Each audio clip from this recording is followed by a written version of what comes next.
Hi guys, welcome back to my channel, and today I'm going to be talking about what it's like to be living in Washington Heights. Let me start the video off by saying that Washington Heights has changed a lot over the years, not only because obviously everything was cheaper like 10 years ago, but also because gentrification is going on, and so a lot of the stores and a lot of the little things I knew growing up are no longer there. So let's get right into the video with some skits about what it's like to live in Washington Heights. First of all, I would like to address the Starbucks cup in that previous clip. Yes, I'm aware that I'm a Hispanic with a Starbucks cup. That was one of like the biggest signs of gentrification, honestly, in Washington Heights. We never really had any big chains up here like TJ Maxx or Marshalls or something like that. We never really had those chains here. So to see one of like the big franchises come in and be like, I'm Starbucks and we're coming to your neighborhood, was kind of like a little shocking. But other than shocking, it was bringing a lot of business and a lot of jobs to Washington Heights, which was very nice. This video is not at all saying that, gentrification is a horrible thing. But it is saying that, with gentrification comes a lot of changes in the neighborhood, especially with small businesses, and a lot of changes in the neighborhood as within neighbors. So the relationship you have with your neighbors is different. Everything changes because you grew up in such a familiar place that now is coming to change. The first part of this video is going to be a skit of living in Washington Heights in general. What is it like? What's it like living in a Hispanic building? So my entire building when I first moved to Washington Heights was Hispanic at one point. Now it's being gentrified and all sorts of different people are moving in. But when I first moved here, it was very much a Hispanic building all around. So the first language that was spoken in this building was not English, it was Spanish. So here are the skits of what it's like to be living in my building with all Hispanic tenants. Hi Barbara, I need to get my hair done. Oh hi, yeah, you see these ends? Yeah. Barbara, these ends are not looking cute. What salon do you go to? I don't really get my hair done. Girl, part of being a woman, you have to take care of yourself, girl. Yeah, I get it. I do it at home. Have to take care of yourself. This is like as fancy as it gets. Have to take care of yourself. I know. Yeah. A woman always has to look good. Yeah. See you later, Barbara.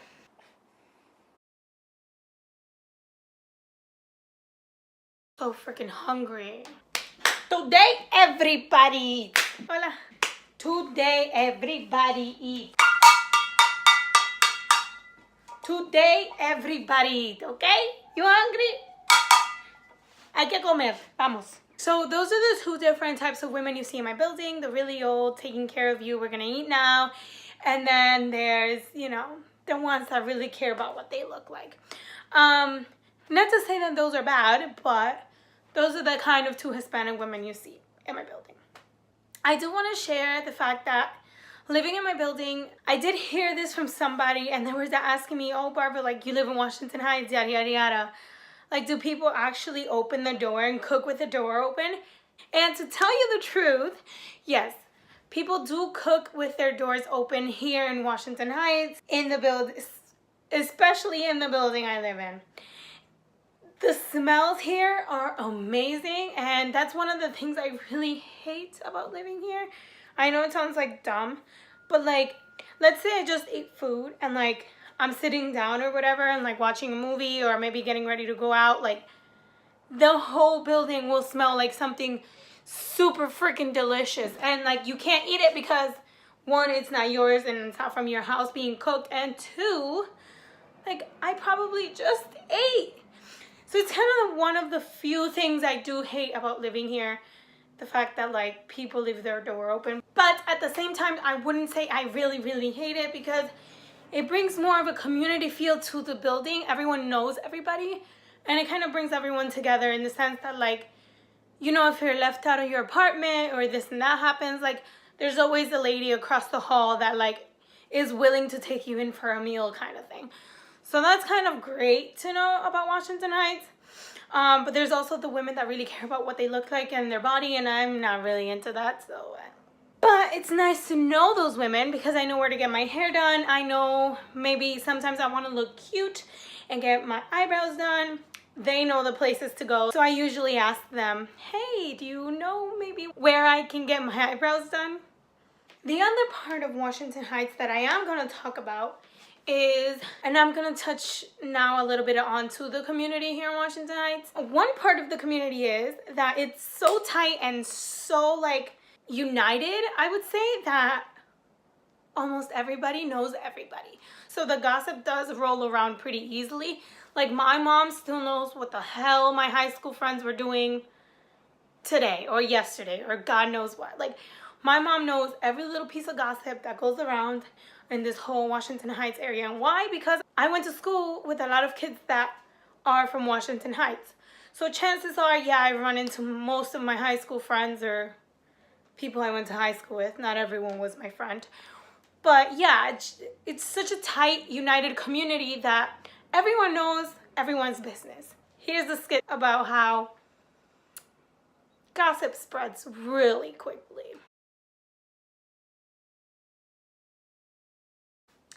Mira, hi, can I just get the can of soda? I saw you with that boy yesterday. Okay. I saw you with that boy yesterday. You're not doing nothing, right? I'm not doing anything. We were just walking. You know I know your father, right? I know. All right. That will be $1. So there's a little insight on how fast gossip spreads. Not that, like, gossiping is good, but, like, girl, if my grandma sees you, it's over.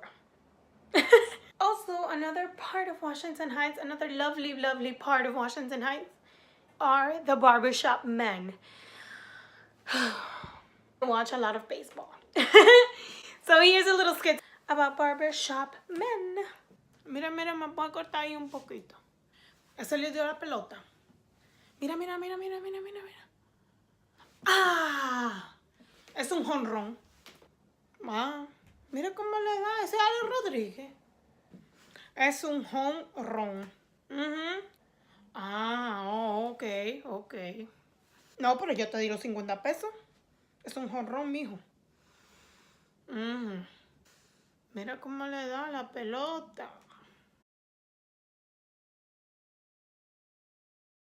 Moving on to the next part of the video is how gentrification has changed Washington Heights. Maybe for the better, maybe for the worse. But nonetheless, gentrification has changed Washington Heights. A lot of big franchises or big corporations are moving their business here, which means less small businesses are thriving. Now,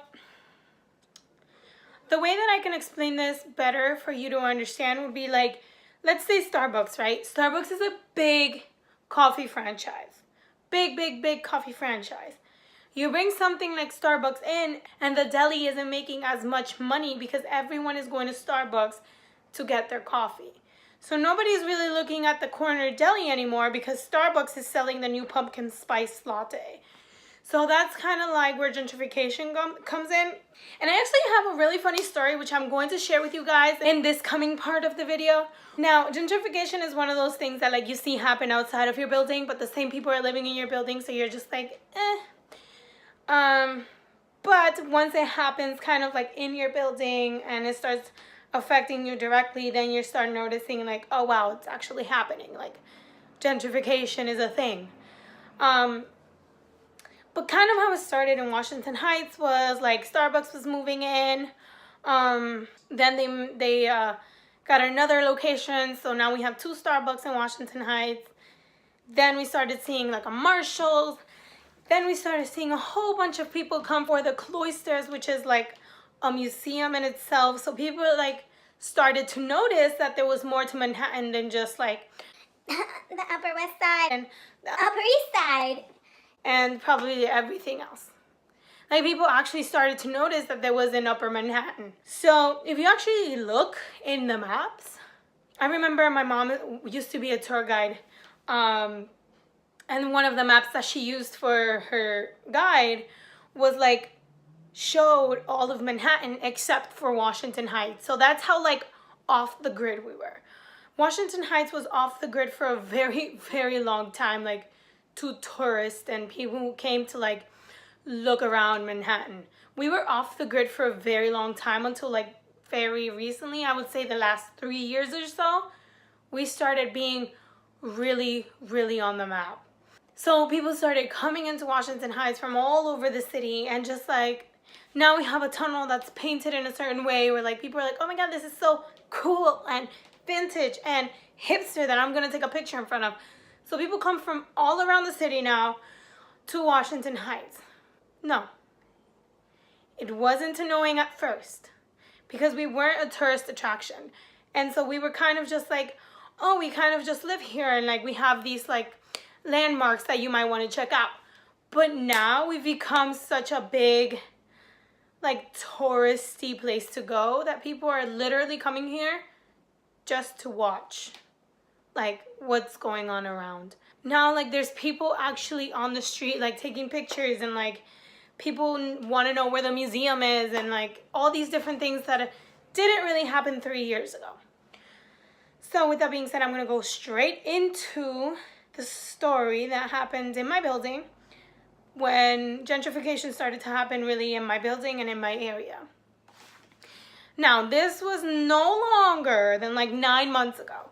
And 9 months ago, I remember like my sister was either unemployed or working part-time. I don't really remember. I just know she was home at that time. Like, she was home with me. And I remember we were watching like a movie or something on Netflix, and all you hear from outside is, help, help. And for me, who's been living in Washington Heights for like at least 15 years, you don't really hear that kind of help. Like, it just sounded like a wounded animal, but it kind of gave you the urgency that someone needed help. So at first you didn't really hear it. It was very faint, but you heard something. So I started to look out the window and I started to alert my sister. I was like, something's wrong. Someone's yelling for help. So I open up the window and I look outside and you can't see anybody. At first I thought someone got locked out of the building, and I was like, you know, I can buzz them in any minute. But I didn't know what was going on because I couldn't see anything. So I open up the window and I look and I look and I look and I can't see anything, but I know someone's yelling help because I can hear it. So it stops, like someone stops yelling help, and like I close the window, I sit back down, and I put back my movie that I was watching with my sister. Couple minutes later, they get louder and louder. My sister's the smart one. So she opens up the window, and instead of looking down, she looks up. And there's people on the roof yelling help because they thought that we had a rooftop. And they thought that there was a roof access.